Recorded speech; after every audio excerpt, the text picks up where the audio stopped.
Part 4, Luke 7:36 to 50.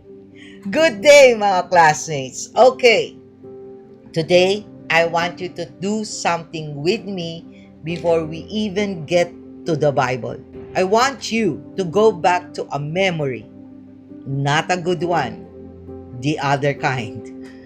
Think about a time when you walked into a room and you knew you didn't belong there.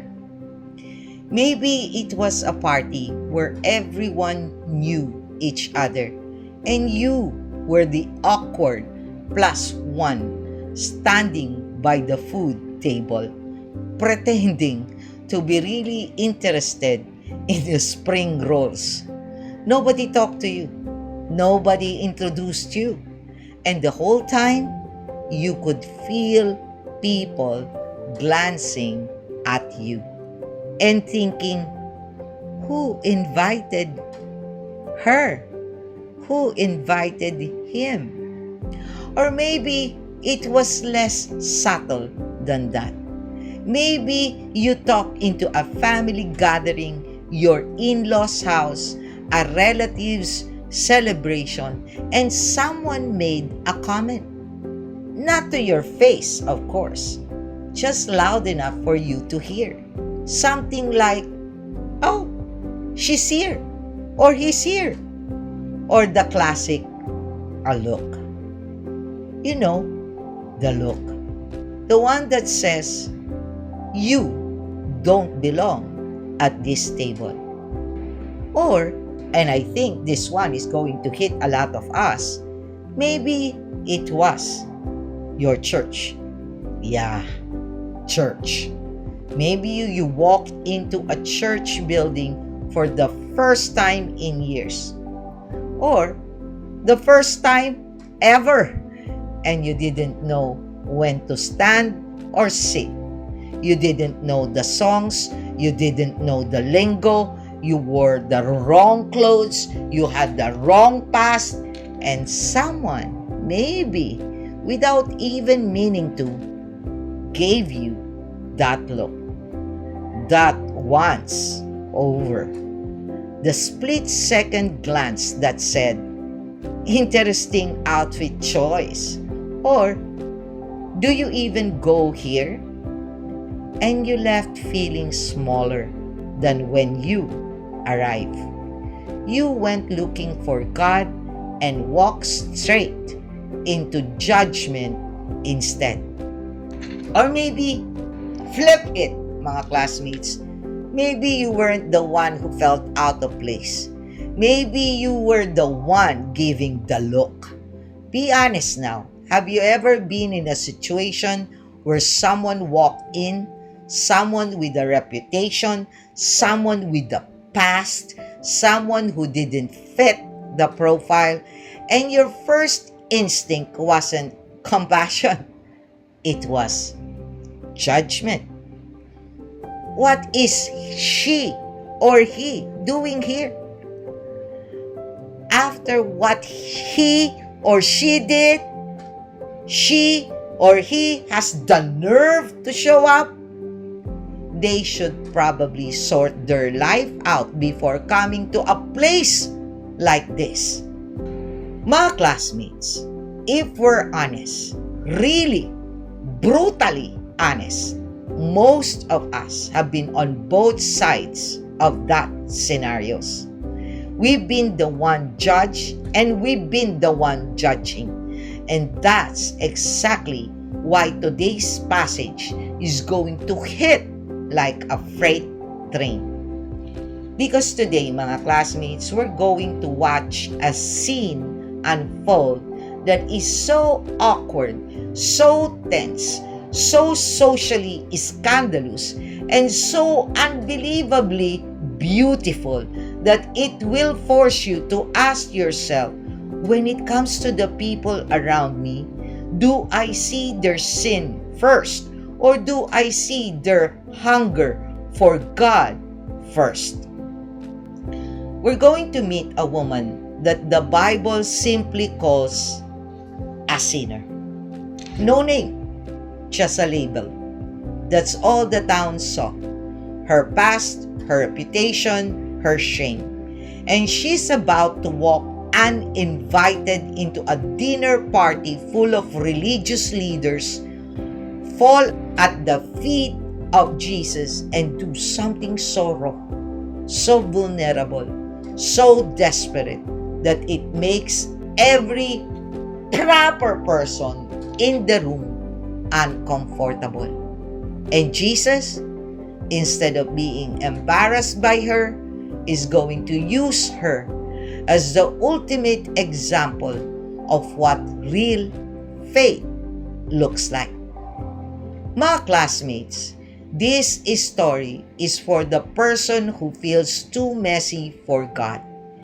And it's also for the person who secretly believes their cleanness makes them better than everyone else.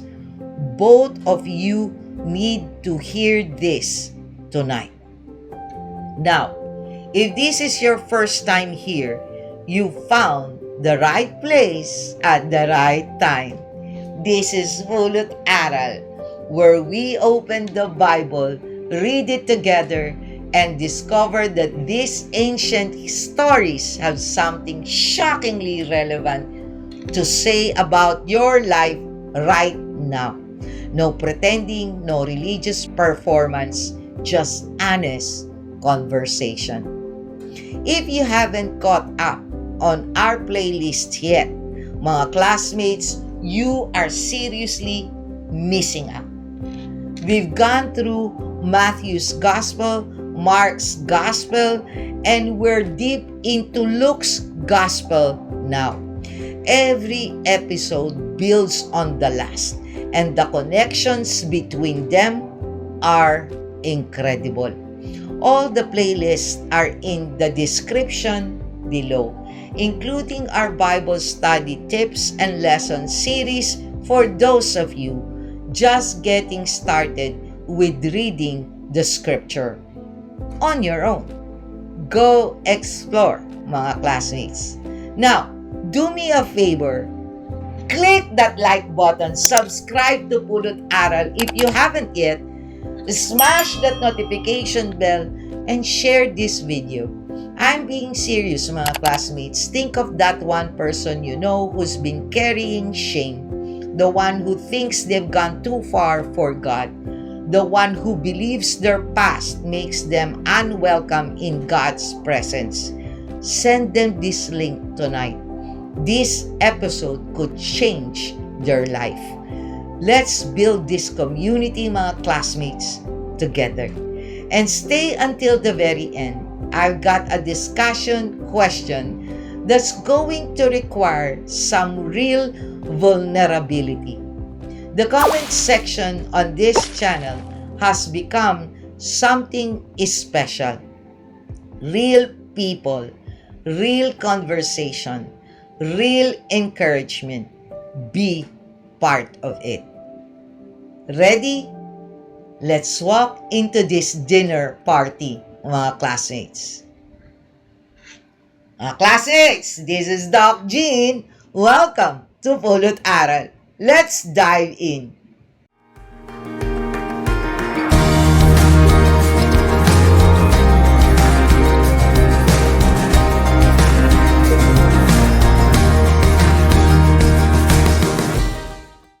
Mga classmates, let's pray first and put ourselves in the presence of the Holy Spirit. Father God, tonight we step into a story about shame, about judgment, about extravagant love, and about grace that doesn't make sense. And Lord, we need you to prepare our hearts because some of us will identify with the woman in this story, and some of us will identify with the Pharisee. And both of these people, Father God, need to hear from you tonight. Holy Spirit, tear down every wall of pride. Soften every place of judgment. And for those carrying shame, heavy, suffocating, years-old shame, let tonight be the night you lift it off their shoulders. Speak through your word, not our opinions, not our biases, your truth, Father God, and let it change us from the inside out. In Jesus' name, amen. This is one of the most dramatic, emotionally intense narratives in all of Luke. It's a full scene, characters, dialogues, tension, a parable within the story, and a climax that will leave you speechless. 15 verses, every one of them loaded. Be fully present, mga classmates. Let yourself enter the room. Hear the silence. Feel the tension. Let the words land. All right, mga classmates, let's open the Word.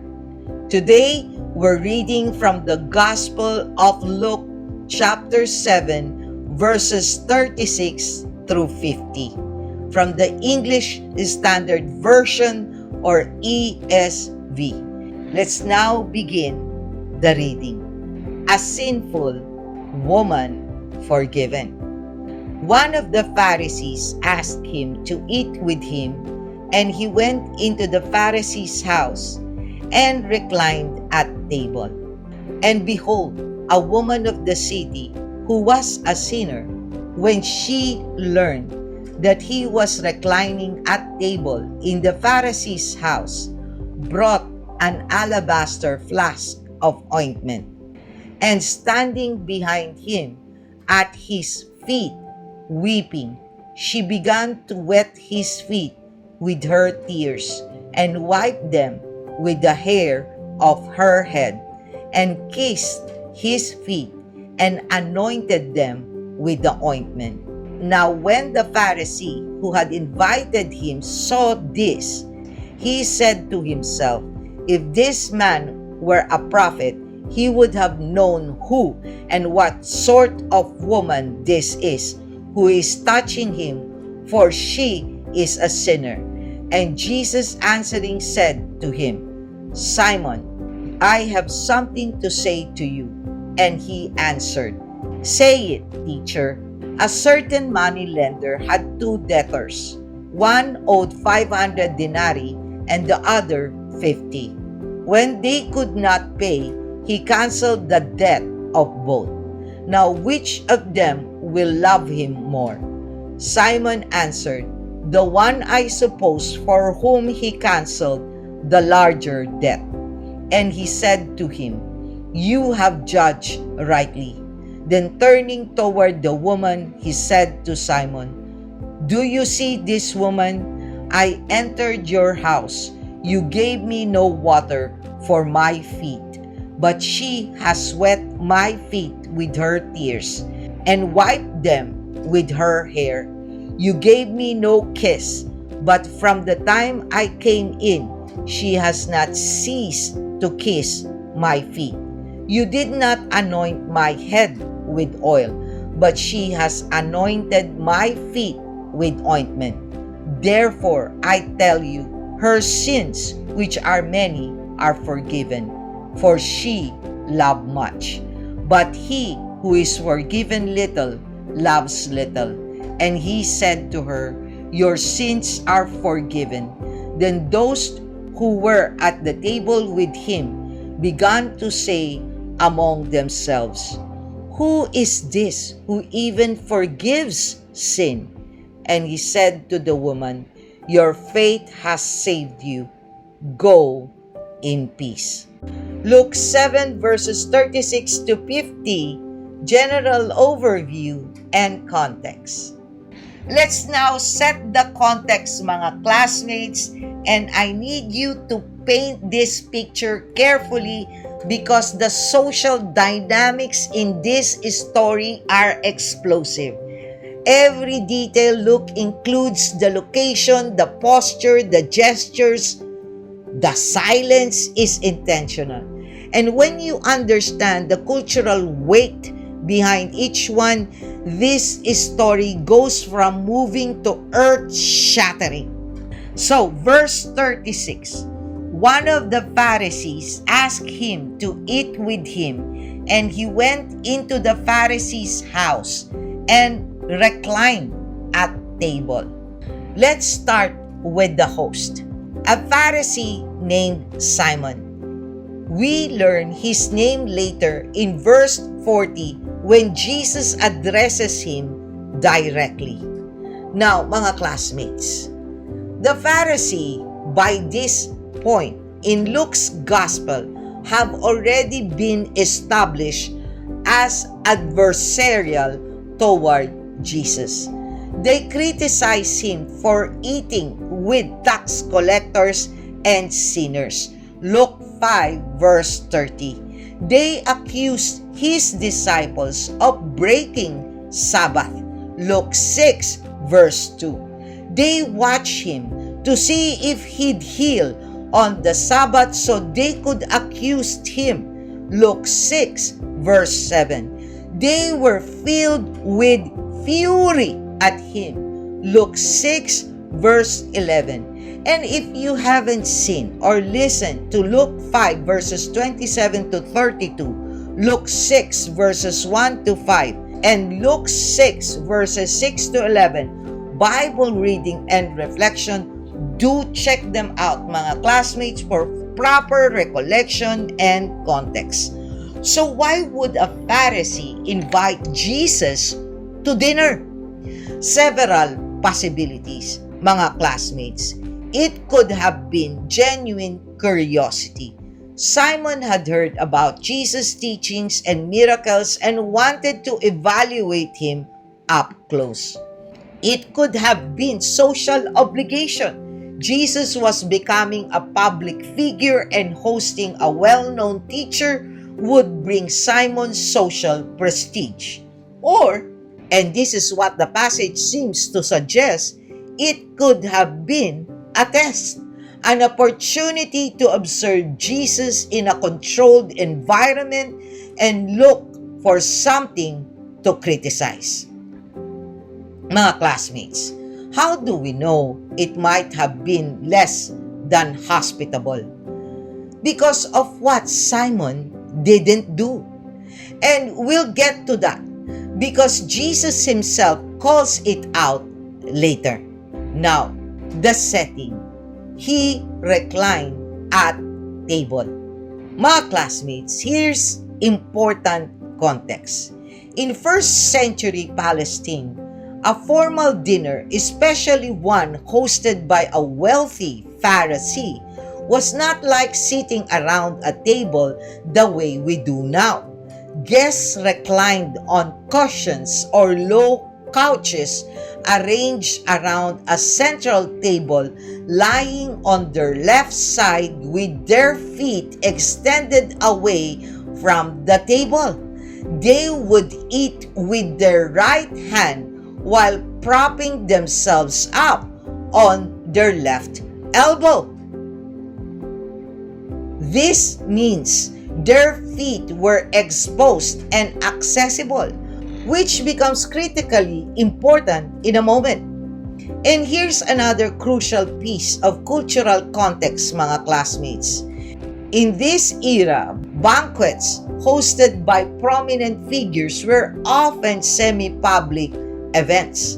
The doors of the home would be left open, and townspeople, uninvited guests, could actually enter, sit along the walls, and observe the conversation. They couldn't eat. They couldn't participate, but they could listen and watch. This was a way for the host to display his status and for the community to hear the teachings of visiting rabbis. So the room is not sealed. The doors are open. Anyone can walk in. And that's exactly what happens. Verse 37, and behold, a woman of the city who was a sinner, when she learned that he was reclining at table in the Pharisee's house, brought an alabaster flask of ointment. Mga classmates, stop! Let me unpack every phrase here. A woman of the city. This means she was known, not anonymously sinful, publicly sinful. The whole town knew who she was and what she was. Who was a sinner? Luke uses the Greek word hamartalos. Now, everyone is a sinner. But when this word was used as a title, a sinner, in Jewish culture, it specifically referred to someone whose sin was public, habitual, and notorious. Most scholars believe this woman was a prostitute, not because the text explicitly says so, but because of how she's described, how the townspeople react, and how Simon's internal judgment is framed. The term sinful woman in this context almost certainly points to sexual immorality. And here's a trivia, mga classmates, that needs to be cleared up. Throughout history, this woman has been identified as Mary Magdalene. Pope Gregory I in the year 591 AD conflated three different women in the Gospels. The sinful woman in Luke 7, Mary of Bethany, who anointed Jesus in John 12, and Mary Magdalene, from whom 7 demons were cast out. He merged them into one person in a famous homily. And the Western Church ran with it for over 1,000 years. But mga classmates, there is no biblical evidence that these are the same person. Luke introduces Mary Magdalene for the first time in Luke 8 verse 2. The very next chapter, as if she's a new character. This woman in Luke 7 is unnamed. Deliberately so. She's not Mary Magdalene. She's simply a woman of the city who was a sinner. And I think Luke leaves her unnamed on purpose so that anyone in any century could see themselves in her. Brought an alabaster flask of ointment. Now mga classmates, the alabaster flask is a significant detail. Alabaster was a translucent stone, typically white or cream-colored, quarried in Egypt. Perfume flasks made of alabaster were expensive. The ointment inside, myron, in Greek, was a costly, fragrant oil, possibly nard, the same type of perfume mentioned in John 12 verse 3, which was valued at 300 denarii, roughly a full year's wages for a common laborer. Now, here's a heartbreaking cultural trivia, mga classmates. Some scholars suggest that for a woman in her profession, an alabaster flask of perfume may have been a tool of her trade, used to make herself attractive to clients. If that's the case, what she's about to do becomes even more significant. She's not just bringing a gift.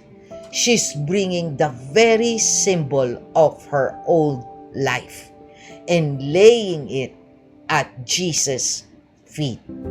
Verse 38, and standing behind him at his feet, weeping, she began to wet his feet with her tears and wiped them with the hair of her head and kissed his feet and anointed them with the ointment. Mga classmates, every single action in this verse is culturally shocking. Let me walk through them one by one, mga classmates.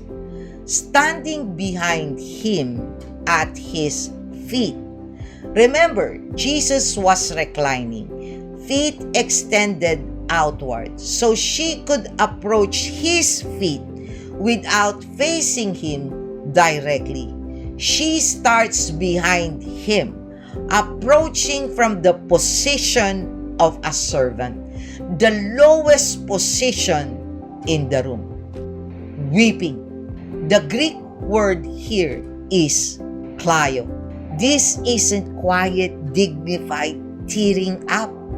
This is sobbing, loud, uncontrollable, gut-wrenching weeping in a room full of judgmental religious leaders.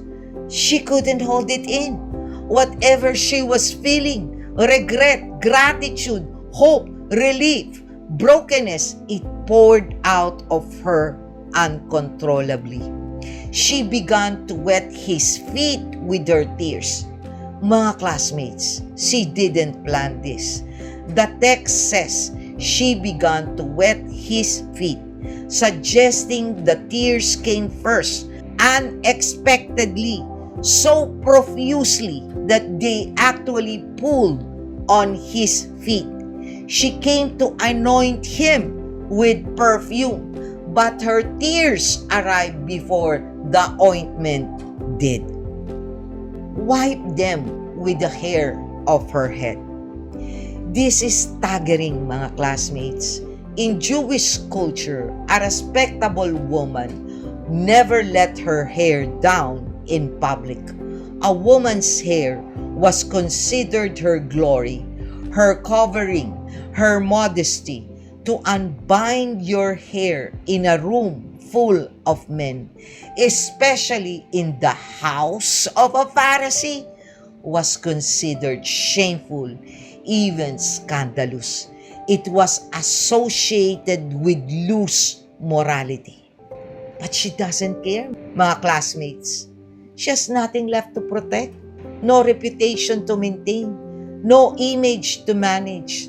She's already the most disgraced person in the room. So what does she have to lose? She lets her hair down and uses the most personal, intimate thing she has to serve Jesus. Kiss his feet. The Greek word is kataphileo, which means to kiss repeatedly, fervently, intensely. This isn't a single respectful peck. This is a continuous, passionate, devoted kissing of his feet. In a culture where feet were considered the dirtiest, the lowest part of the body, dusty, callous, sandal-worn, she's kissing them like they're precious and anointed them with the ointment. Finally, the perfume, the expensive, possibly career-defining ointment, poured out on feet, not on his head, which would have been the customary practice for honoring a guest, but on his feet, the lowest part. Mga classmates, this entire scene is so intimate, so raw, so socially inappropriate that it would have made everyone in the room squirm. Imagine the Pharisees watching this. A known prostitute in their host home, hair down, sobbing on the floor, kissing and anointing the feet of a rabbi. The scandal was off the charts. And then, Simon's reaction. Verse 39. Now when the Pharisee who had invited him saw this, he said to himself, if this man were a prophet, he would have known who and what sort of woman this is who is touching him, for she is a sinner. Mga classmates, notice, Simon doesn't say this out loud. He says it to himself. It's an internal thought, a private judgment, a silent verdict, and his logic is revealing. If Jesus were truly a prophet, he'd know this woman's past. And if he knew her past, he'd never let her touch him. Therefore, Jesus is not a real prophet. Simon's reasoning, mga classmates, exposes his understanding of holiness. Holiness in his mind means separation from sinners. A holy person stays clean by staying away from dirty people. Contact with the sinner would contaminate you. But Jesus operates on an entirely different understanding of holiness. Jesus doesn't become contaminated by the sinner. The sinner becomes cleansed by Jesus. We saw this with the Jesus in Luke 5. We saw it with the funeral bier in Luke 7 verse 14. And now we see it here. Jesus' holiness doesn't retreat from sin. It overwhelms it. And then Jesus, who just read Simon's mind, proving he is a prophet by the way, the very thing Simon doubted, tells a parable, verses 40 to 43. Simon, I have something to say to you. Say it, teacher. A certain money lender had two debtors. One owed 500 denarii and the other 50. When they could not pay, he canceled the debt of both. Now, which one of them will love him more? Simon answers, the one, I suppose, for whom he cancels the larger debt. You have judged rightly, mga classmates. A denarius was roughly 1 day's wage for a common laborer. So 500 denarii was about a year and a half of wages. 50 denarii was about 2 months. Both debts were real. Both debtors were broke. Neither could pay. And the moneylender canceled both debts.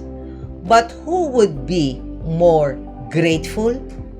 The one who was forgiven more.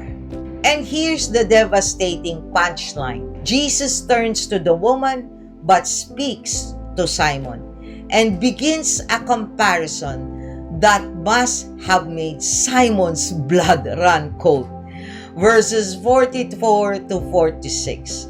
Do you see this woman? I entered your house. You gave me no water for my feet, but she has wet my feet with her tears and wiped them with her hair. You gave me no kiss from the time I came in. She has not ceased to kiss my feet. You did not anoint my head with oil, but she has anointed my feet with ointment. Mga classmates, Jesus is listing 3 hospitality customs that Simon failed to perform. And these weren't obscure customs, mga classmates. They were basic, expected acts of welcome in first century Middle Eastern culture. Water for feet.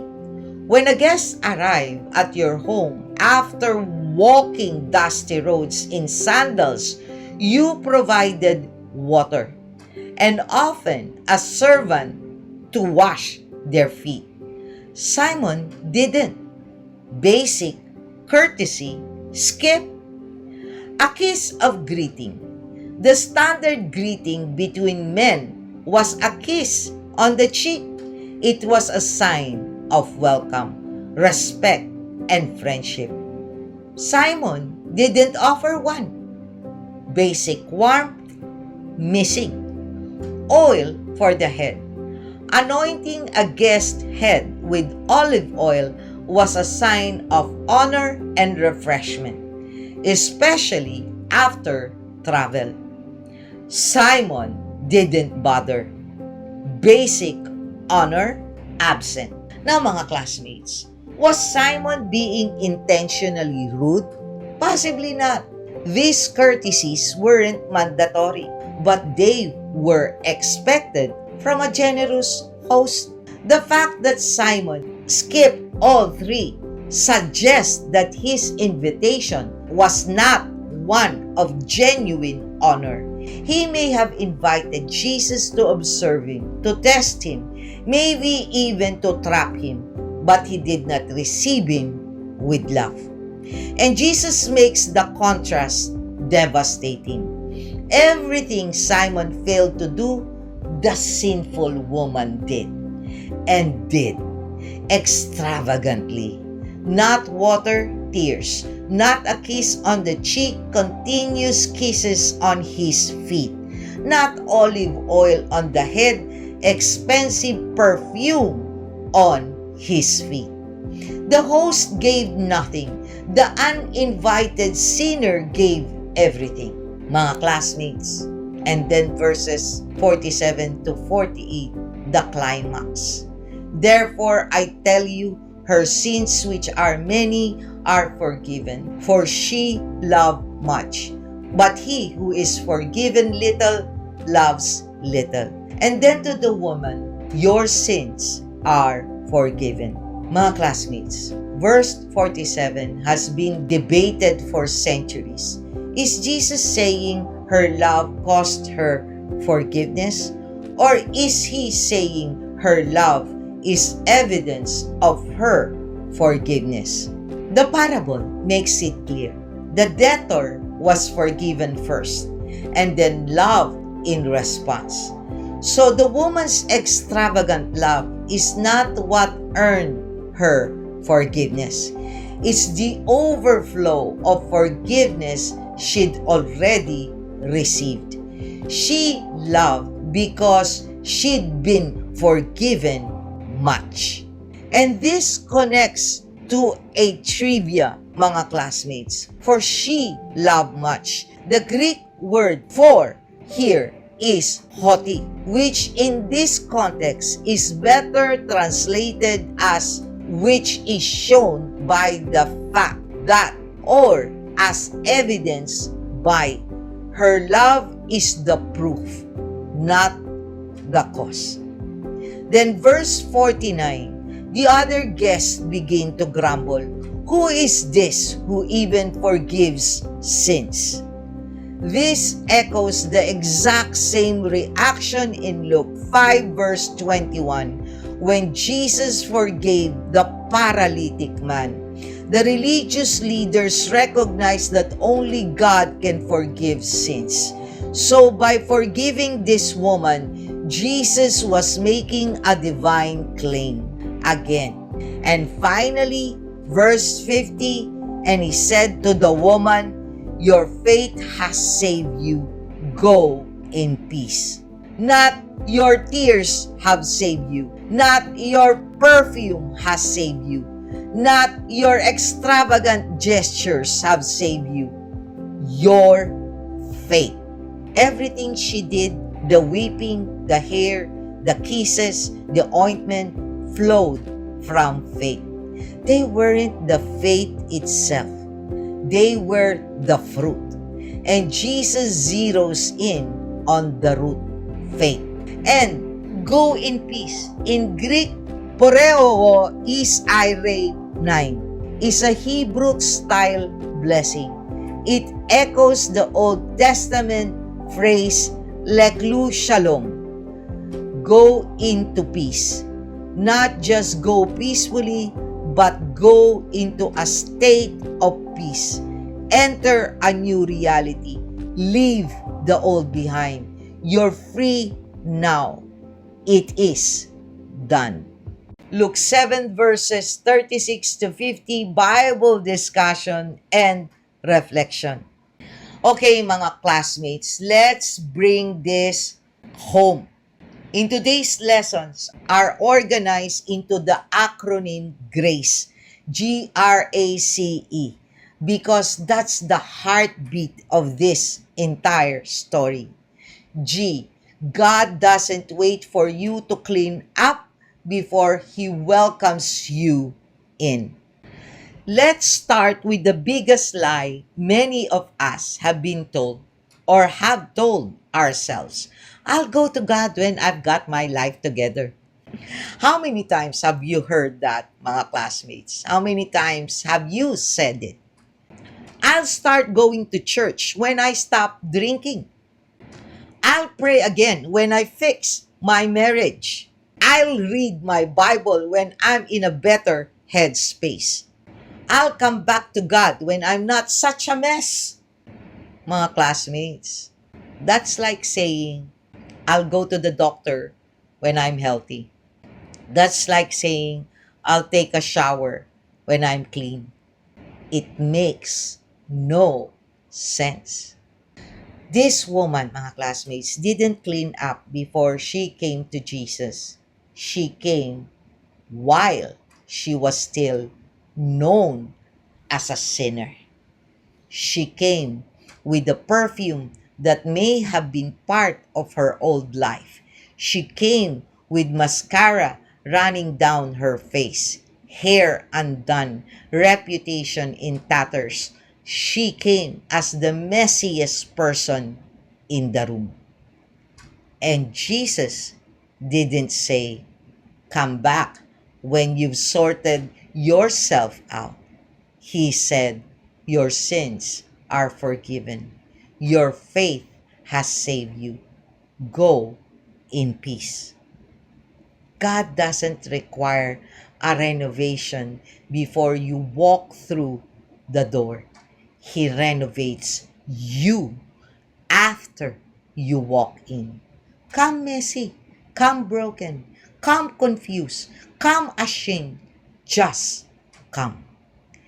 If you've been holding yourself at a distance from God because you think you need to clean up first, today is your invitation to stop waiting, mga classmates. The door is open and the host isn't disgusted by your mess. He's moved by your courage to walk in. R. Religion without love is just performance. Simon did everything right. He was a Pharisee. He knew the law. He hosted a dinner for a rabbi. He was respected in the community. He had the correct theology. And Jesus basically said, "You gave me nothing. No water, no kiss, no oil, no warmth, no love." Simon had religion. He did not have love. And without love, all his religion was just performance. Mga classmates, this hits close to home for a lot of us, especially in cultures where religious practice is deeply woven into daily life. We go to church, we attend the novena, we join the procession, we post Bible verses, we say grace before meals, we wear the cross around our neck. But do we love?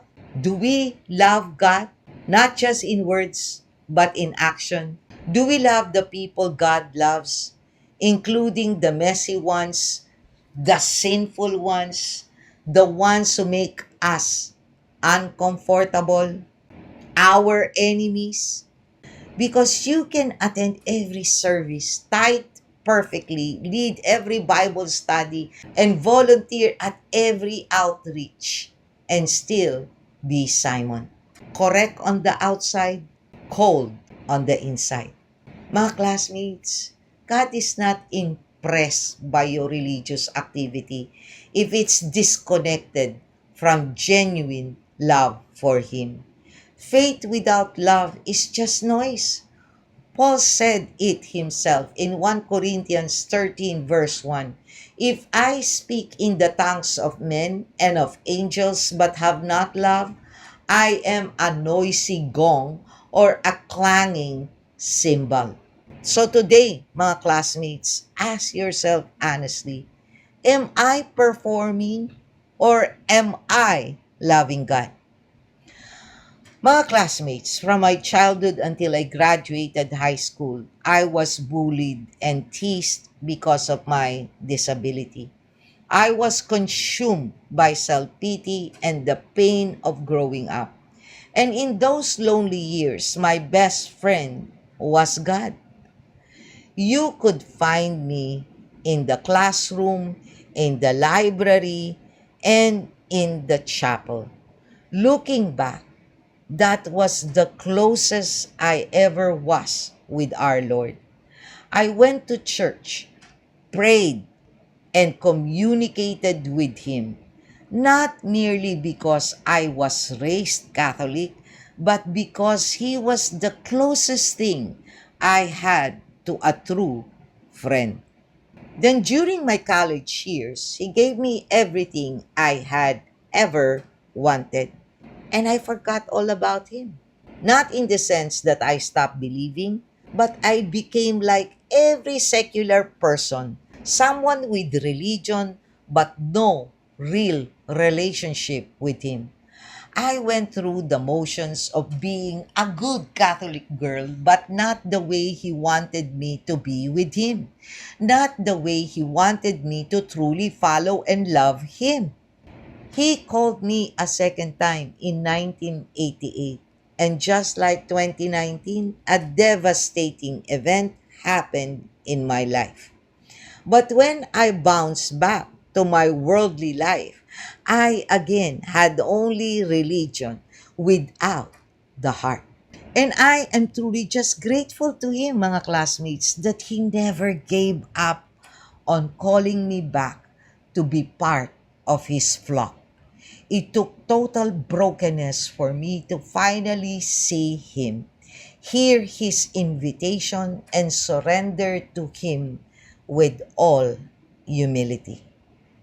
Mga classmates, I was shamelessly proud and a sinner when I came back and accepted Him as my Lord and Savior in 2023. And like the woman in this passage, I came as I was at that time, totally undeserving. I didn't even have an alabaster flask filled with expensive oil, nor any offering to give Him. I came empty handed, tattered, and broken. Yet, He accepted me wholeheartedly. And little by little, He transformed me into who I am now. Mga classmates, I am still a work in progress. We all will be until the day we die and receive His final sanctification. But He now dwells in us through His Holy Spirit. And once you are convicted, you will experience so many things, two of which are inexplicable peace and deep gratefulness for His mercy and grace. Mga classmates, when you are born again in His grace, you will never look back. So do not hesitate. Stop having just religion in your life. It is useless if He is not within you. And if you want to know what being born again truly means, then check the video I posted about it. It has nothing to do with your theology. It is about the state of your heart, mind, and soul with Him. A. Awareness of your own brokenness is the gateway to gratitude. Here's the uncomfortable math of this story, mga classmates. Simon was forgiven little, not because he sinned less, but because he thought he sinned less. He had no awareness of his own need. He looked at the woman and saw a sinner. He looked at himself and saw a righteous man. And because he had no sense of how deeply he needed forgiveness, he had no depth of gratitude. The woman, she knew she was broken. The whole town knew There was no pretending, no managing her reputation, no spinning the narrative. He was what she was, a sinner in desperate need of grace. And that awareness, the brutal, unfiltered honesty about her own condition is what made her gratitude so explosive. She wept uncontrollably. She gave her most expensive possession. She kissed his feet without stopping because she understood the size of what she'd been forgiven. Mga classmates, the people who worship the most passionately are usually the ones who've been forgiven the most dramatically. Not because God plays favorites, but because they know what they've been rescued from. They don't take grace for granted because they remember exactly what life looked like without it. If your worship feels flat, if your prayer life feels routine, if your faith feels like going through the motions, maybe the problem isn't that you need more Bible knowledge or more church attendance. Maybe the problem is that you've forgotten. You've forgotten how broken you were. You've forgotten what God pulled you out of. You've forgotten the size of your own debt. And when you forget the debt, you forget the gratitude. And when you forget the gratitude, you forget the love. Mga classmates, go back. Remember. Remember where you were. Remember what he did. And watch the love come flooding back. We covered a similar theme in our episode on Luke 6 verses 27 to 36. Loving extravagantly because we've been loved extravagantly. And in our Matthew's Gospel playlist, the parable of the unforgiving servant in Matthew 18 explores what happens when we forget our own forgiven debt. Both are worth revisiting. Links in the description below. C. Critique is easy. Compassion takes courage.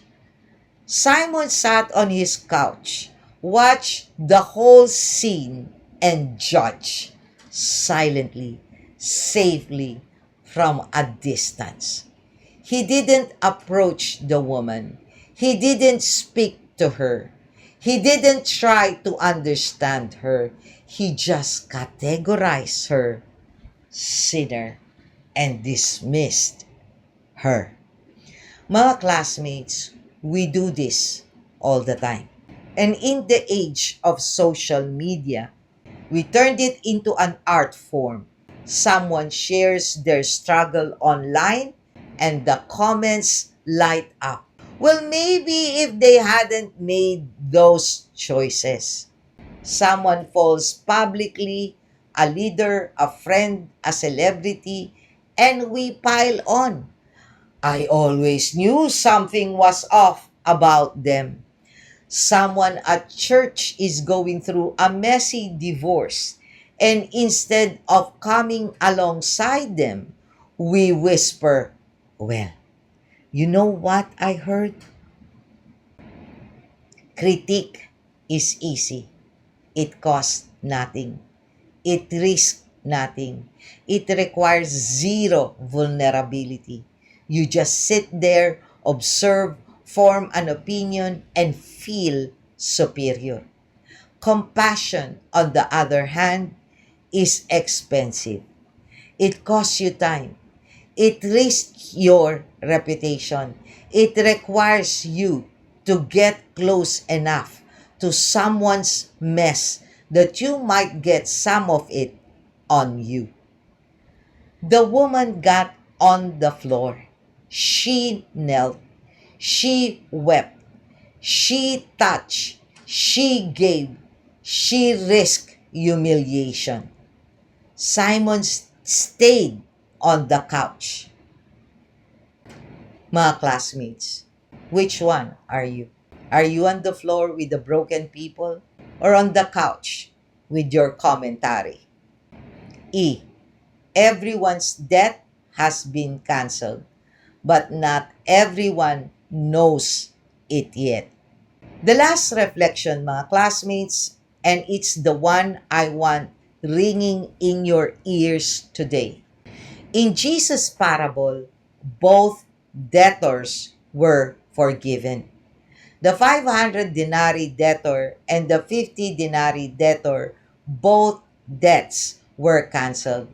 Neither person paid anything. Both were recipients of grace. Both were set free. The only difference, mga classmates, was one of them knew it deeply, viscerally, overwhelmingly, and responded with explosive love. And the other one didn't seem to grasp the weight of what they've received. Mga classmates, the gospel says your debt has been canceled. All of it. Not some, not most, all. Colossians 2 verses 13 to 14. And you who were dead in your trespasses, God made alive together with him, having forgiven us all our trespasses by canceling the record of debt that stood against with its legal demands. This he set aside, nailing it to the cross. Mga classmates, the debt is gone, nailed to the cross. It's done. And here's the question. Do you know it? Not just theologically, not just as a fact you learned in Sunday school. Do you feel the weight of it? Do you feel the weight of it? Does it wreck you? Does it move you? Does it make you weep at his feet? Because the difference between Simon and the woman wasn't the size of their forgiveness. It was the depth of their awareness. Mga classmates, some of you have been forgiven a debt so massive that if you truly understood it, if you truly grasped the distance between where you were and where grace brought you, you would fall on the floor tonight. You would weep. You would give everything. You would stop taking grace for granted and start living like someone who was rescued from the bottom of the ocean. Mga classmates, the debt is canceled. All of it. For all of us. Now live like it. Love like it. Worship like it. Alright, mga classmates. Deep breath. That was a lot of truth in a small amount of time. Here's tonight's discussion question for the comment section below, mga classmates. And I want your honesty, no filter answer. In this story, are you more like the woman painfully aware of your need for grace? Or more like Simon, so comfortable in your righteousness that you've forgotten how much you've been forgiven? No judgment, just honesty. And if you're brave enough to answer, I think you'll find that the comment section tonight becomes one of the most real conversations we've ever had. Let's go. So, to recap tonight, mga classmates, in Luke 7 verses 36 to 50, Jesus dines at a Pharisee's house where an uninvited woman known as a sinner crashes the dinner, weeps at Jesus' feet, wipes his feet with her hair, kisses them repeatedly, and anointed them with expensive perfume. The host Simon judges both the woman and Jesus silently. Jesus responds with a parable about two forgiven debtors, revealing that the one who is forgiven much loves much. He contrasts Simon's cold hospitality with the woman's extravagant love, forgives her sins, credits her faith, and sends her away in peace. Our grace lessons tonight. G. God doesn't wait for you to clean up before He welcomes you in. R. Religion without love is just performance. A. Awareness of your own brokenness is the gateway to gratitude. C. Critique is easy, compassion takes courage. E. Everyone's debt has been canceled, but not everyone knows it yet. And mga classmates, if you missed our previous episode on Luke 7 verses 18 to 35, where John the Baptist wrestles with doubt and Jesus teaches about this generation's refusal to respond, go watch that. It directly precedes today's passage and the themes of judgment, expectation, and misunderstanding. God connect powerfully. Link in the description below. Mga classmates, thank you for joining me in today's Bible reading and reflection of Luke 7 verses 36 to 50. May God bless you all. Always stay safe and be healthy. This is Doc Jean. Bye!